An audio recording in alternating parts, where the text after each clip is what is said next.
So we're here today at Moy's Service Reservoir, located just outside Limavady, where Northern Ireland Water has recently taken delivery of a bespoke new modular pumping station. Moy's Service Reservoir plays an integral part in Northern Ireland Water's drinking water supply system,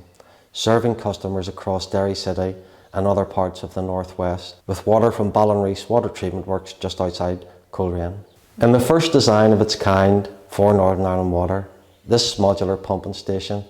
is being commissioned at this site at Moy's as part of the Northern Ireland Resilience Programme